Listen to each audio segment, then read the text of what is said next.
Bienvenidos a De lo Católico y Más, donde la realidad supera la imaginación. Hoy tenemos con nosotros a un invitado súper especial, un gran amigo, el padre Alejandro Medrano, que también hoy nos compartirá de repente por qué tantos trámites y papeleo en la iglesia, si debería de ser todo más fácil. Pero hoy nos irá compartiendo cada una de estas experiencias. Bienvenido, padre, ¿cómo estás? ¿Qué tal? ¿Cómo estás? Muy bien, muchas gracias por invitarme. Oye, ¿de dónde eres originario? Primero, ¿de dónde eres originario? ¿De dónde es tu familia? Originario de la ciudad, de Azcapotzalco, de la colonia San Álvaro. Entonces, antes la primera vicaría, hoy diócesis de Azcapotzalco, pero pues nos ordenamos para la arquidiócesis y quedé en la cuarta vicaría. Ahí es donde prácticamente he desarrollado todo mi ministerio. ¿Y cómo surge tu llamada vocacional?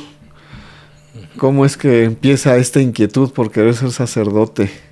Pues desde niño, más o menos ya la primaria, al terminar la primaria, empiezo a tener esta inquietud, motivado por el sacerdote, ¿no? Yo veía mucho al padre José de Jesús Barragán en mi parroquia, mucho tiempo párroco allá en San Álvaro, y bueno, pues fue la primera motivación, ¿no? Ver las actividades, cómo nos motivaba a crecer en la fe, a las familias. Y ya hacia la secundaria, estudiando la secundaria, pues ya la inquietud fue más fuerte. En ese momento llegan seminaristas a la parroquia y bueno, pues eso fue como un aliciente para poder entrar al seminario. Entro al seminario menor en el año 87 y bueno, pues ahí estuve la formación, los 3 años de seminario menor, y termino, hago el curso introductorio en el año 90-91 y ya de ahí decido pues salir, estudiar alguna carrera, algunas cosas. Sentía yo esa inquietud en ese momento, no era que no tuviera todavía la inquietud vocacional, pero vi que era necesario como crecer en algunas otras áreas del conocimiento, trabajar, tener algunas otras experiencias. Y así fue. Durante 10 años estuve fuera, estudié sobre todo cuestiones de administración, contaduría, administración, estudié las carreras, trabajé varios años en diferentes empresas y ya en el año 2001 pues empiezo otra vez a discernir, ¿no? la vocación nuevamente y ingreso al seminario, ¿no? Y ya de ahí pues empecé todo el proceso ya en el seminario mayor hasta el año 2009, que ya es cuando termino los estudios y me ordeno diácono en el año 2010 y sacerdote en el 2011. Ah, muy bien. Y en bueno, para quienes nos ven y no sepan, el seminario menor es donde se estudia la preparatoria propiamente, con la formación o caminar hacia la vida sacerdotal, que son los 3 años de preparatoria, y después ya viene este proceso que nos dice el padre del seminario mayor. Y dentro de, bueno, más bien en tu infancia, esto que decías de estar en la parroquia, ¿eras catequista, monaguillo? Monaguillo no, fui catequista, sí. Muy jovencito, fui catequista, estuve en grupo de jóvenes, en los coros, y ya, pues eso ayudó mucho al discernimiento, ¿no? Vocacional. Sí, o sea, sí estuviste en una participación, sí, digamos, activa dentro de toda mi familia. Toda mi familia participaban en los grupos de Biblia que había, ¿no? Se hicieron como comunidades en aquella época de estudio, y entonces íbamos en familia a estudiar la Sagrada Escritura. Ok. ¿Y cuál es bueno, digo, entras muy pequeño al seminario, ¿y cuál es la reacción de tus papás, de tu familia al decir quiero entrar al seminario? En un principio, pues como que no querían, ¿no? Por la edad, porque era muy chico, ¿no? Pues tenía 15 años y era estudiar ahí la preparatoria, pero precisamente uno de los seminaristas que estaba en aquel tiempo en la parroquia, pues les comentó, ¿no? Que la formación en aquel tiempo pues era buena. Quien estaba de vicerrector había sido formador de ellos, el padre Ruiz Vera, Entonces, pues se animaron, ¿no? Les convenció y realmente pues fue una experiencia muy bonita. El seminario menor, una formación también pues integral y los estudios pues también fueron buenos, ¿no? O sea, creo que me tocó una época bonita del menor. Del menor. Sí. Y después cuando decides salir, ¿qué dicen tus papás? ¿Siempre no era lo tuyo? Me apoyaron, vieron que estaba bien, ¿no? O sea, sí como discernir si más adelante, pero sí vieron bien que estudiara alguna otra cosa, que trabajara, o sea, era como parte también como de madurar, ¿no? Y de tener más experiencias en la vida y creo que me apoyaron todo el tiempo, ¿no? En eso. Y cuando regresas... Ya ahí sí fue más complicado porque ya estando más grande, pues obviamente, pues sí, como que les desconcertó un poco, ¿no? Pero pues ya después de, yo creo, el primer año que estuve, ya como que ya lo vieron normal, ¿no? Otra vez. Y digamos, ese tiempo que estuviste afuera, sí, en esta experiencia de escuela, esta experiencia laboral, pero en algún momento pensaste en formar una familia. Sí. O sea, realmente sí tuve toda esa oportunidad de tener novia, de conocer y sí de pensar a lo mejor en discernir que a lo mejor ese era el camino, ¿no? Pero finalmente pues no se dio y vi como muy claro lo de la vocación, ¿no? Que era como una continuidad, ¿no? De lo que desde el principio que salí de introductorio pensé, ¿no? Como tener esa experiencia y discernir más adelante, ¿no? Y después ya delante del ministerio, ¿cuáles fueron tus experiencias? ¿En qué parroquias has estado? ¿Ahorita qué haces actualmente? Pues te digo, en la última etapa del seminario estudio aquí la filosofía y la teología me mandan a estudiar fuera. Voy a España a estudiar a la Universidad de Navarra y ahí estoy 3 años, ¿no? Termino el bachillerato teológico, el área, ¿no? La formación teológica y regreso aquí en el 2009. Me tengo que esperar un poco para la ordenación, pues nos iba a tocar el mismo grupo, ¿verdad? Sí. Tú eras quien estaba en ese grupo. Ahí. Y bueno, pues me tengo que esperar un poco a la ordenación, precisamente por este desfase, y me ordeno en 2010 y me asignan a la Cuarta Vicaría. La sede de la Cuarta Vicaría, que en aquel momento era San Miguel Arcángel, ahí en Pino Suárez. Y ahí estuve el año de diaconado y el primer año de ordenado. En ese lugar, pues complicado, ¿no? La zona del centro es complicada. Atendí además, me pidió en aquel tiempo el obispo de la Cuarta Vicaría, don Antonio, me pidió atender la capilla de Manzanares, ahí en Circunvalación, ¿no? Es una capilla muy bonita, pero con una circunstancia muy complicada, ¿no? De vendedores, de prostitución, de robos, de muchas cosas. Y bueno, pues fue ir creciendo, conociendo la realidad de esa zona tan complicada, pero también tan rica en muchas cosas, ¿no? Y pues estuve yo muy a gusto esos 2 años ahí. Posteriormente me mandan a Catedral. En Catedral estoy muy poco tiempo, estoy medio año nada más, como vicario. Y ya terminando ese periodo, voy a otra parte de la Cuarta Vicaría hasta el extremo, en Iztacalco, a la Tlacotal, que así se llama, ¿no? María Auxiliadora. Esa parroquia con otra realidad muy, muy distinta, ¿no? También con zona de problema, zona complicada, pero también pues con muchas experiencias muy enriquecedoras. Ahí estuve de vicario como 2 años y ya posteriormente ya me dan una rectoría también en la zona de Iztacalco, Santiago Apóstol, pero en la zona ya de los pueblos originarios, ¿no? Con también sus complicaciones, ¿no? Mayordomías, etcétera. Y creo que ahí fue, de todo el ministerio, creo que ha sido lo más difícil, ¿no? Esos 2 años que estuve ahí, ¿no?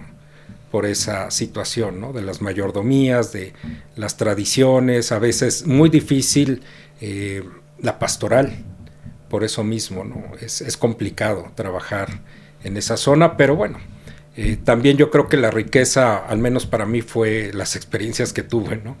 En ese lugar, ¿no? Me ayudaron mucho después a crecer. De momento fue difícil, ¿no? Creo que siempre esa zona es complicada.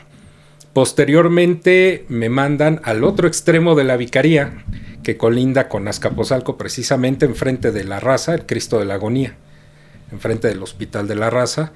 Y ahí pues con una comunidad muy pequeña, una colonia muy pequeña ya de gente muy adulta, de jubilados, pues con muy poca pastoral, pero ahí la cuestión era sobre todo la atención al hospital, ¿no? Que en realidad son 5 hospitales adentro de la Raza, de la unidad, ¿no? Complicado, difícil, porque son situaciones muy extremas, o sea, la gente llega por situaciones pues complicadas, de médicas, de urgencia, ¿no? Entonces, pues estuve ahí también alrededor de 3 años, pues atendiendo sobre todo esa parte, ¿no? Del hospital, muy de cerca con toda esa cuestión de la enfermedad, del dolor, de la muerte, ¿no? Que veía mucho ahí, ¿no? Y ya una vez que termina eso, viene pues el término de don Norberto y entra pues el actual arzobispo, ¿no? Don Carlos, y pues en todo este primer movimiento que se hizo me cambian de vicaría, ¿no? Siempre había estado en la 4ª y voy a la 3ª vicaría por el Metro Oceanía, el Sagrado Corazón, muy cerca del Metro Oceanía. Y pues ahí estoy unos meses, pero empieza la pandemia, ¿no?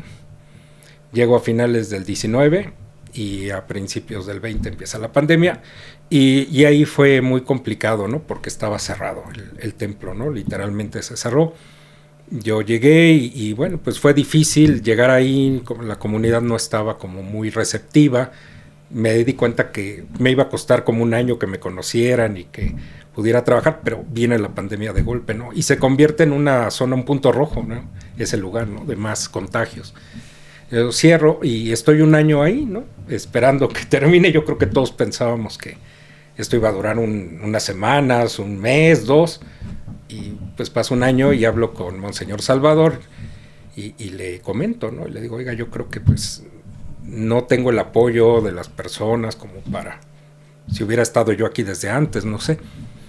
Y ya es cuando pues vemos esa posibilidad, me da esa opción de colaborar en la curia, me invita, ¿no? a colaborar y bueno, pues ya a partir de ahí empiezo a colaborar en la oficialía de matrimonios y la de corrección de actas. ¿Estás, bueno, digamos, al frente de las dos? De las dos colaboro, somos 4 oficiales. Ah, ya. Entonces tenemos el mismo nombramiento, el padre Santillán, el padre Venegas, el padre Gilberto Gil y un servidor. Entonces vamos turnando los días, ¿no? Ah, ok. Ahí hace cabeza el padre Santillán, que es pues, el mayor y el que tiene más experiencia, ¿no? Pero nos vamos turnando los días, ¿no? Yo asisto lunes y jueves, atiendo las 2 oficialías. ¿Todavía sigue Laura, la secretaria? En la no, Laurita ya tiene como 2 años que ya no colabora en corrección de actas. Sí, ya estuvo muchos años en corrección de actas, sí. Sí, ahí sí. También ¿cómo se llama? También participé un par de años en corrección de actas. Sí, me acuerdo. Sí, hace como 2 años ella ya dejó de trabajar ahí en la curia. Pero sí, todavía me tocó como 2 años estar con ella. Y ahí dentro de esta parte de la oficialía de actas, ¿qué es lo que ven? Primero en la oficialía sí, digamos nada más de actas y después en la oficialía de matrimonios. Sí, son 2, digamos así, 2 actividades diferentes. Bueno, en algunos casos hay coincidencia o necesidad de la otra. La oficialía de actas es la oficialía que se encarga de todas estas cuestiones que se refieren a la corrección de lo que está asentado en los libros, ¿no? Todos los sacramentos se asientan en libros, en las parroquias, y bueno, cuando hay alguna situación de alguna imprecisión, algún error, se tiene que hacer la corrección. A veces es que no se asentó el sacramento, entonces hacemos un proceso para decretar que se asiente, ¿no? Y la persona pueda tener su fe de bautizo o su comprobante de comunión o de confirmación, ¿no? O a veces de acta matrimonial también, ¿no? Que no está asentada, ¿no? Pero tienen ellos cómo comprobarlo, ¿no? A veces es una cuestión de la parroquia, ¿no? Que hubo un error, que hubo una omisión, que no se hizo bien. A veces la gente llega pues porque perdió el documento y necesita, para realizar otro sacramento, pues necesita el documento, pero hay alguna situación por la cual hay que hacer una corrección o el asentamiento. Entonces de ahí se derivan una serie de trámites, que es lo que nosotros realizamos ahí en la curia, en esa oficialía, ¿no?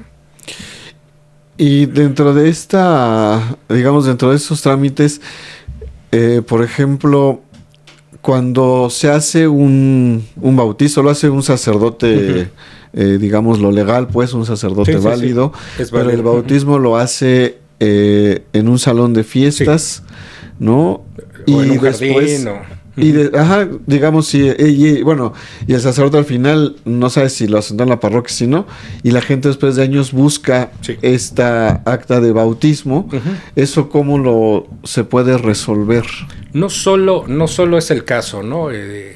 Esto que se hizo sobre todo, pues hace ya años, ¿no? De celebrar a veces en casas, en salones, en hospitales. Pero también, por ejemplo, ese problema se da en las celebraciones de sacramentos que se hacen en conventos. Muchas veces no saben dónde está sentado, no les dijeron. Simplemente pues hicieron el sacramento, a veces ahí les expidieron una fe, pero no tiene los datos de la parroquia, ¿no? Entonces, ¿qué hacemos? Bueno, primero tenemos que pedirle a la persona que traiga todo lo que tenga para comprobar. Fotos, algún recuerdo. Si tiene el acta original, lo que le hayan entregado, la vemos, ¿no? Por eso te digo, a veces traen actas que pues simplemente dicen, no, pues lo realizó en el convento tal o en tal lugar, pero no te trae el nombre del sacerdote, no te trae nada, ¿no? Una referencia de la parroquia donde se debe de asentar. Aquí hay que ser muy claros, ¿no? Todo sacramento se tiene que asentar el libro, pero los libros están en las parroquias. Entonces muchas veces también hay personas que pues realizaron o pensaron que realizaron un sacramento, pero a lo mejor el que lo realizó no era sacerdote, era un falso sacerdote, y entonces pues no hay tal, ¿no? No hay sacramento, ¿no? Tenemos nosotros que ver eso con las personas, ¿no? Que llegan, ver cada caso es distinto, y entonces vamos haciendo la entrevista, cuestionándole, viendo qué tiene, también viendo pues la actitud, ¿no? Hay gente que busca a veces conseguir un documento, la fe de bautizo sobre todo, pero pues a veces tiene otra intención, ¿no? Sobre todo aquella gente que ya fue casada, ¿no? Llegan diciendo que se les perdió, que no la tienen, que ya nadie da fe, que ya todos se murieron de los que los bautizaron. Pero a veces te das cuenta que por la edad, por las circunstancias, sospechas, ¿no? Sobre todo, y en la mayoría de los casos resulta cierto de que quiere atentar contra el matrimonio nuevamente, ¿no? Uh-huh. Entonces, sí somos muy incisivos en eso, ¿no? De preguntar, a ver, ¿dónde lo bautizaron? Su familia, ¿por dónde vivía en aquel tiempo, no? A veces los mandamos a que busquen el acta en las parroquias cercanas a donde vivían en aquel momento, ¿no? De cuando a él lo pudieron bautizar, ¿no? Dependiendo, te digo, el caso es como vamos trabajando con cada persona. Hay gente que es muy clara y nos llega y dice, aquí está, pero ya fui a la parroquia y no está en el libro, ¿no? Aunque yo tengo aquí, y todo coincide, ¿no? El nombre del padre que estaba en aquel tiempo asignado a la parroquia, las fechas, todo. Simplemente en esos casos pues damos el decreto para asentarlo, ¿no? A veces es diferente y tenemos que hacer un procedimiento de hacer el acta juramentada, ¿no? Con testigos, con gente que estuvo ahí, ¿no? Y se hace bajo juramento para que la persona pueda realizar un sacramento posterior como es el del matrimonio, ¿no? Pero sí, en general tenemos que ver cada caso, darle la atención requerida, ¿no? ¿Y en la oficialía de matrimonios? En la oficialía de matrimonios, ahí tenemos, la arquidiócesis ve los casos de los matrimonios que son de disparidad de culto sobre todo, ¿no? O sea, personas que hay una parte católica, pero la otra parte no es católica. A veces es de otra fe cristiana, pero a veces no es ni siquiera creyente, ¿no? Y entonces ahí se hace un proceso pues especial porque hay que hacer algo que se llama la caución, que es la parte no católica tiene que firmar un documento en el que está de acuerdo en que va a respetar la fe de la otra parte, y también cuando tengan los hijos, él va a permitir que se formen, se eduquen en la fe católica, ¿no? O sea, nos firma eso, ¿no? Que no se va a negar. A ese documento se le llama caución. Eso es muy importante porque muchas veces hay gente que está en esta situación, ¿no? Digo, se enamoran y son de diferente o profesan diferente fe, y luego dicen, es que no nos podemos casar, ¿no? O no nos permiten casarnos si no somos los dos católicos. No. El código permite estos matrimonios mixtos o estos matrimonios con disparidad de culto por el bien de la parte católica, ¿no? ¿Cuál sería? Bueno, ya nos dijiste el matrimonio por disparidad de culto y el matrimonio mixto. Es un caso parecido, ¿no? En el que la persona puede no tener sacramentos, puede tener alguna situación de algún otro rito, ¿no? Estar en algún otro de los ritos de la iglesia. Recordemos que nosotros pues somos de rito latino, ¿no? Pero no es el único rito dentro de la iglesia católica, ¿no? Aquí en la arquidiócesis tenemos, por ejemplo, rito melquita y maronita, ¿no? Que son ritos orientales. Entonces también pues tenemos que ver esos casos, ¿no? En el cual pues no hay mayor problemática, ¿no? Pero sí se tiene que hacer el trámite así, ¿no?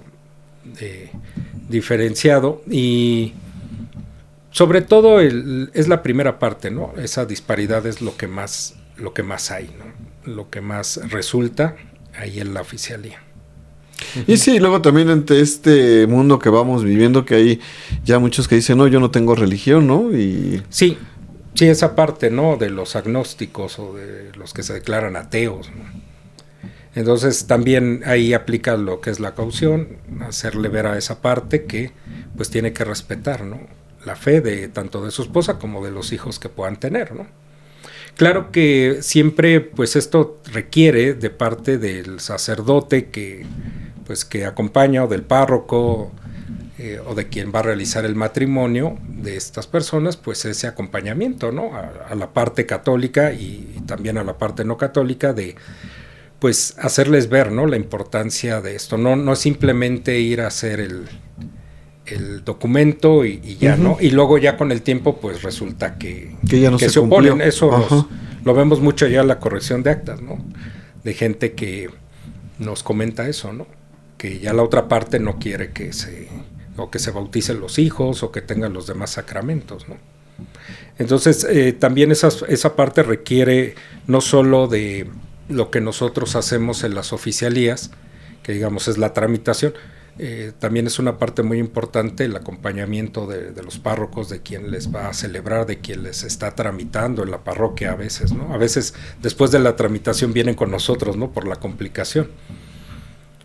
Pero sí hay que insistir mucho en eso, ¿no? De darles esa ayuda, esa formación, ¿no? A las parejas que pretenden el matrimonio, entendiendo bien primero lo que significa el sacramento, lo que eso conlleva en la vida de la gracia, lo que eso conlleva en la relación, ¿no? De esposos que van a tener, y también ver, ¿no? Que muchas veces esa disparidad o esas diferencias pues trae la complicación con el tiempo, ¿no? En el mismo caminar del matrimonio, y estos riesgos, ¿no? De, como decías, que puedan cumplir o no se pueda cumplir. Sí, tener bien, como que tengan claridad, ¿no? En ese proceso y en ese caminar. Y de toda esta riqueza ministerial que has tenido, ya, bueno, nos dijiste hace rato la más complicada ya en Iztacalco. En Iztacalco, sí. ¿Y cuál ha sido para ti la más gratificante? Lo más gratificante, bueno, creo que cada experiencia tiene su parte gratificante, ¿no? Cada etapa. Pero sobre todo en esta última etapa, en las oficialías, también en algo que me han encomendado, que es coordinar las entregas, las revisiones y las entregas de las parroquias en la arquidiócesis por parte de la Cancillería, me ha permitido pues conocer, ¿no? la situación de muchísimos lugares, de muchísimas parroquias, y también de poder colaborar y de ayudarles tanto a los padres como en las oficialías a las personas, ¿no? Al principio, pues yo nunca había estado en esa parte, ¿no? Como administrativa, por decirlo así, ¿no? De los que trabajamos en la curia, ¿no? Que son, por llamar de una manera, decirlo sencilla, pues la curia es donde están las oficinas de la arquidiócesis, ¿no? Sí, ahora sí te voy a decir, la gente luego no cree que hay sacerdotes godines también. Exacto, pero sí lo sabemos, ¿no? Godines, ¿no? O sea, tenemos, a eso se le llama oficio. O sea, tienes, por ejemplo, un nombramiento y por derecho te tienen que dar un oficio, ¿no? Y a nosotros, por ejemplo, el oficio de oficial de sacramentos, o en este caso oficial de actas, de matrimonios, es un oficio que te da el obispo, te da un nombramiento, ¿no? Y así como también se te da un oficio para que estés en una parroquia, ya como párroco, como rector, o en mi caso, ¿no? Que estoy ahorita de adscrito, ¿no? Ayudando en una parroquia, ¿no? Pero mi oficio como tal, pues es ¿no? El de oficial de matrimonios y de actas, ¿no? Y entonces me dan también este nombramiento para coordinar las revisiones y las entregas, ¿no? Y ha sido muy interesante y muy gratificante pues conocer la realidad de muchísimas parroquias, y también me ha abierto una visión de cómo se trabaja, ¿no? Porque llegas a revisar los libros, que es la parte que nos toca Cancillería, ¿no? De las otras áreas va la parte de economía, cuando se hace una entrega, y revisan toda la parte administrativa, económica, etcétera. Y nosotros de Cancillería vamos y revisamos la parte de los sacramentos, ¿no? Y a veces ves que hay parroquias, y te da mucho gusto, que pues todo lo tienen muy bien, ¿no? Llevan muy bien sus libros, todo está sentado, todos los procesos están realizados, y hay otras parroquias en las que la situación no es así, ¿no? No es tan grata. No es tan grata, esa sería la palabra, ¿no? Entonces, vas viendo las realidades, te va abriendo una perspectiva muy importante de cómo están muchas, o la inmensa mayoría de las parroquias, ¿no? En la arquidiócesis, de cómo se trabaja, y sobre todo esas oportunidades que hay en las aportaciones que hacemos, de cómo mejorar, ¿no? Claro, nosotros asentamos todo, y esto pues pasa tanto al vicario general como a los vicarios de zona, ¿no? Precisamente para esto, aquí al padre que llega, al que se le entrega la nueva parroquia, pues ya se le hacen todas estas observaciones, ¿no? E igualmente al que sale, ¿no? De todo lo que pues no se hizo bien, o al revés, ¿no? Se le felicita de todo lo que hizo bien, ¿no? Sí, ya de cómo entregan y cómo reciben. Ya los vicarios episcopales sabrán dónde tienen que ir moviendo y acomodando, y sí. Entonces eso pues a mí en los últimos años me ha traído pues también muchas satisfacciones, ¿no? De poder ayudar a mucha gente, de poderle asesorar, ¿no? Me han pedido desde el año pasado darles formación a las secretarias de la cuarta vicaría, y también me han pedido en la segunda vicaría colaborar, ¿no? En algunos cursos que les están dando. Bueno, y en esa parte de los cursos de secretarias, concretamente, ¿para qué, digamos, qué es lo que tienen que ver las secretarias ahí? Pues las secretarias, quien está atendiendo en una parroquia a las personas que llegan a pedir un trámite, a pedir información de todas las actividades o de todo lo que pues conlleva la parroquia, pues es muy importante que tengan una formación integral en muchas áreas, pero sobre todo esta área de los libros, de los sacramentos, de los documentos, de las actas, del tiempo informa, cómo se deben de elaborar, de cómo se tienen que entregar. Es la gente que más nos pide ayuda en las oficialías. Inclusive muchas secretarias de diferentes vicarías, no solo de la cuarta, sino de diferentes vicarías, seguido van a la oficina con dudas, pidiendo una asesoría, ¿no? Para ayudarles en algún trámite. Tienen cuestionamientos, ¿qué hago en este caso? De los matrimonios, ¿no? Cuando llegan estos casos de matrimonios de diferente religión, muchas veces las secretarias no saben cómo cómo se tiene que tramitar, ¿no? E inmediatamente dicen, vayan a la curia, ¿no? O sea, así llega la gente y nos dice, es que la parroquia nos dijeron, nosotros no vemos eso, vayan directamente a la curia. No es en todos los casos, ¿no? Que nos los tienen que mandar, evidentemente, pero a veces nos damos cuenta de eso, ¿no? Que desconocen cuál es el procedimiento, ¿no? Sí, o por lo menos también que los manden con los documentos más o menos que tienen que Exacto. llevar, porque luego también es la molestia, ¿no? Llegan ellos a la curia, les piden ustedes sí. documentos y es que otra vez tengo que dar otra vuelta. Exacto. ¿Y por qué no me dijeron allá? Entonces muchas veces también en la formación a las secretarias es decirles, ¿no? Oigan, no les hagan dar dos vueltas, ¿no? Si ya les pidieron una búsqueda, entrégueles la inexistencia, para que con la inexistencia ellos puedan llegar con nosotros y nosotros ver ahí qué procede, ¿no? Si procede un decreto de asentamiento, de juramentada, etcétera, ¿no? Uh-huh. Pero muchas veces es eso, ya fueron, les dijeron, no, ya buscamos y no hay nada, pero no les entregan la inexistencia, les hacen dar otra vuelta y aparte, pues sí les piden otra vez que se les cobran, ¿no? Que también eso es mucho la queja, ¿no? Entonces, de hecho, cuando nosotros sale el documento del decreto, por ejemplo, les pedimos que ya no se les cobre, ¿no? Que se les extienda ya una vez que se ha inscrito el libro, pero que ya no se les cobre, ¿no?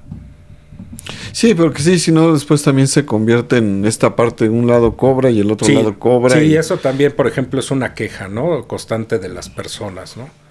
A veces que los trataron mal en la secretaria. Precisamente la última sesión que teníamos era sobre eso, ¿no? Nos están apoyando con un curso para el trato, para la relación con las personas, para ser empáticos y también, ¿no? Porque lo está dando la curia, que ellos son la primera cara de la iglesia, ¿no? Cuando llegan las personas, ¿no? Mira, y eso es muy bueno porque muchas veces las secretarias que encontramos en las parroquias, pues suele ser o alguien muy cercano al sacerdote, ¿no? Que en alguna comunidad se encontró y le dijo, oye, ayúdame como secretaria, y llega y dice, pues no sé qué hacer, y de repente creen que nada más es como anotar intenciones y se encuentran con todo esto, ¿no? Que hay, ¿no? O también, ¿no? También hay muchos sacerdotes que dentro de su familia, ¿no? Algún familiar le colabora como secretaria y ya a la mera hora ya es todo un caos porque no hay una... Pues sí, pues no hay una preparación y tampoco hay una cuestión en donde digan, mira, aquí se estudia para secretaria de parroquia y entonces cuando llegues, ¿no? No hay eso. Entonces, muchas veces, como tú bien dices, el padre, a veces por la urgencia, ¿no? De tener a alguien que le ayude, pues simplemente le dice, bueno, ven y yo te voy explicando, ¿no? Pero luego ni los mismos padres sabemos. Sí, exactamente. Entonces, es una de las necesidades que hemos visto, ¿no? Esta formación de administración, ¿no? En las parroquias, ¿no? La administración parroquial y la notaría parroquial, ¿no? Lo que implica. Porque es también conocer una buena parte del derecho canónico, ¿no? Y en donde los cánones, ¿qué es lo que nos dicen, ¿no? ¿Qué se va a sentar? ¿Con qué documentos? ¿Cuáles son los requisitos? Etcétera, etcétera, ¿no? Entonces, por ejemplo, cuando me pidieron el curso en la segunda vicaría era la fundamentación de esto en el código, ¿no? ¿Por qué asentamos? ¿Por qué pedimos esto? ¿Por qué cada sacramento, ¿no? Entonces ahí vamos revisando los cánones y veíamos, ¿no? qué era lo que el canon pedía y por qué lo tenemos en las actas que damos, ¿no? Oye, dentro de todo este ámbito, el acta de bautismo, ¿qué tanta importancia tiene legalmente? O sea, es decir, ante alguna autoridad del gobierno. Eso es algo que vemos muy comúnmente en la oficialía. Hay gente que llega y quiere su acta o quiere una corrección especial del acta porque va a ser un trámite civil. Y muchas veces tiene su acta de nacimiento y el nombre varía con respecto a la fe de bautizo, ¿no? El acta que nosotros damos. Ahí la cuestión es que inclusive abogados, eso es muy común, les dicen a la gente que tramiten con nosotros la corrección como para validar. Pero legalmente no tendría ese valor como tal, propio, ¿no? La fe de bautizo no es un acta de documento oficial. Pues. No es un acta de bautismo, perdón, un acta de nacimiento. Sí, no es un documento oficial. Pero a veces los notarios sí piden revisar el libro, ¿no? Y traen una orden, que eso les sorprende, por ejemplo, a las secretarias, ¿no? Que lleguen y traigan una orden para poder ver, ¿no? Como para certificar y decir, bueno, en este caso esta persona existe ¿Por qué? Porque hay un registro aquí. Pero no es que lo tomen como un documento oficial, sino como una prueba, ¿no? Ajá. Entonces hay que distinguir muy bien, ¿no? Porque si hay gente que llega y argumentando cuestiones civiles o inclusive de derecho civil, pues quieren decirnos que o es nuestra obligación o que ese documento tiene que ser así o que se tiene que modificar. Pero no es eso, no es precisamente eso, ¿no? Solamente en algunos casos en los que como prueba vamos a constatar sobre todo la identidad de la persona, es que se pudiera hacer con esa orden revisarlo, ¿no? Pero no es el documento en sí que nosotros expedimos en las parroquias, no es un documento oficial como tal, ¿no? No, por eso cuando una persona tiene esta disparidad entre lo que dice su acta de nacimiento y su fe de bautizo, o sus documentos, es ante un notario, ante una entidad civil, que él tiene que acreditar su identidad, ¿no? Si tiene estas situaciones, ¿no? Sí, que puedan, como dices, cotejarlo y que puedan ver, ¿no? También muchas veces se presta para la cuestión de herencias, por ejemplo, ¿no? Sí. Entonces no es nada más así como de llegar a la parroquia y decir, yo quiero que me cambien esto, ¿no? Porque la abuelita, la que se murió, en su acta decía que era María Fernanda, pero aquí nada más dice que es María Elena y queremos que le cambien para que coincida, ¿no? No, aparte nosotros cuando una persona fallece ya no se hace ninguna modificación, ¿no? Ya aunque vaya un tercero ya no puede expedirse, ¿no? En la parroquia, ¿no? Porque los documentos son para el interesado, ¿no? O cuando son menores de edad, pues los puede pedir los padres, ¿no? Como el caso del bautismo. Pero muchas veces esta es la cuestión, ¿no? Herencias o alguna situación de terrenos, de cosas así, ¿no? En otros casos son cuestiones históricas, nos ha tocado mucho eso de gente que está buscando la nacionalidad, una segunda nacionalidad, ¿no? Sobre todo, no sé, española, o es la más común, ¿no? Italiana. Y entonces quieren hacer una búsqueda histórica de la abuelita o de la bisabuela que llegó a México y se casó aquí o se bautizó aquí, pero procedían de allá, ¿no? Para acreditar que tienen esa ascendencia. Entonces muchas veces es esa cuestión histórica, ¿no? Por la cual están buscando el documento, ¿no? Pero tristemente llegan a la curia y nos dicen, oiga, pues yo, pero no sé en qué parroquia se pudo haber bautizado.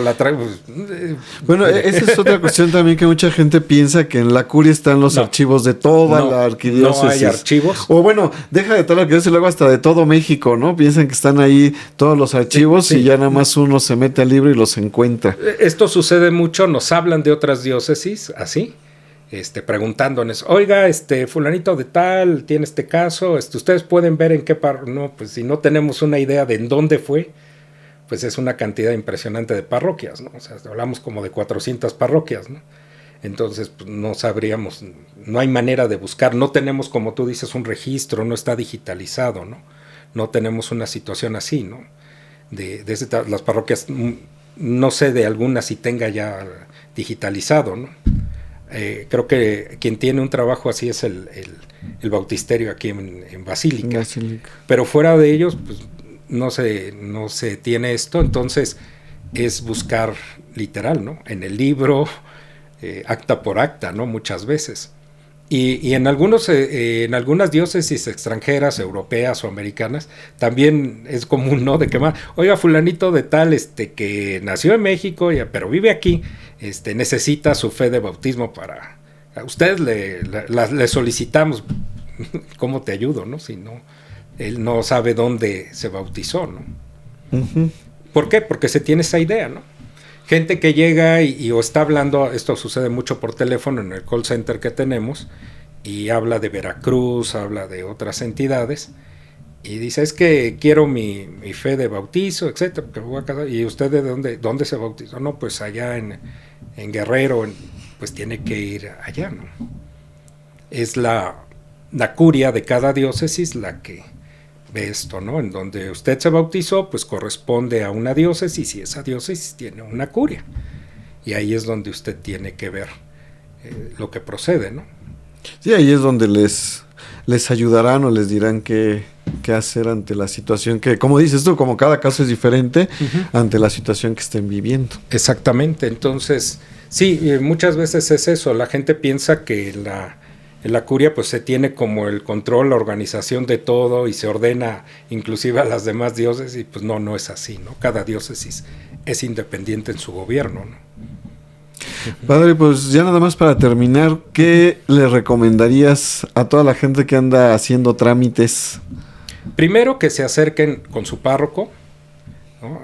A su parroquia o al padre que conozcan o donde van a tramitar, sobre todo pues la cuestión de matrimonio, que quizás requiere mucho acompañamiento, el sacramento, la tramitación, porque se tiene la idea de que esto es algo muy rápido, ¿no? Tristemente, la mayoría de la gente ve primero la fiesta, el salón, organiza toda la parte social y dejan al último el trámite religioso, ¿no? Inclusive a veces apartan el templo, a veces templos muy buscados, tanto el arquidiócesis como fuera, lo cual es complicado porque si te vas a casar en Oaxaca, pues yo no te puedo tramitar en una semana o en 2. Hay un tiempo mínimo para el trámite, ¿no? Y nosotros tenemos un tiempo de 6 a 3 meses como mínimo, pero ya exagerado, ¿no? Entonces, si alguien se va, ya tiene todo, y eso nos ha pasado mucho, nos dice, es que ya tengo todo para casarme la semana que entra, en 15 días, pues no se puede realizar el trámite, ¿no? Porque todo esto conlleva precisamente la búsqueda de las actas, actualizarlas, realizar la presentación, correrlas a amonestación, todo eso lleva un tiempo, un proceso, ¿no? Entonces, a toda la gente que va a realizar un trámite, que sea bautismo, confirmación, hay un proceso de preparación, ¿no? Que tienen que ver en acompañamiento con sus párrocos, con el sacerdote, para que les explique, ¿no? Que lleva alguna plática de preparación, de formación, etcétera, ¿no? Los sacramentos no son express, ¿no? Como mucha gente lo piensa, ¿no? Que es express, ¿no? Y a veces te dice, oiga, padre, ¿y no se le puede hacer de otra manera? No, o sea... Y esto es por el bien, ¿no? Del sacramento, el bien del fiel, ¿no? También para que no se cree esta idea de que, bueno, pues en tal lugar sí lo hice express. A lo mejor sí, pero entonces el sacramento podemos dudar de su validez, ¿no? Sí, claro, nunca falta algún abusado o abusada por ahí, ¿verdad? Que dice, sí, yo aquí rápido, yo conozco a no sé quién y vas a ver que luego, ¿no? Y a veces es falso, ¿no? El documento, tristemente. Pues muy bien, padre, muchas gracias por compartirnos tu experiencia en el caminar del ministerio sacerdotal. Pues muchas gracias a ti y a todos ustedes. Gracias. Gracias. Les recordamos que te suscribas al canal, le des like, a ti nada te cuesta, a nosotros mucho nos ayuda. Te unas a todas nuestras redes sociales, nos encuentras en Facebook, en TikTok, en Spotify, en YouTube, de Lo Católico y Más, donde la realidad supera la imaginación.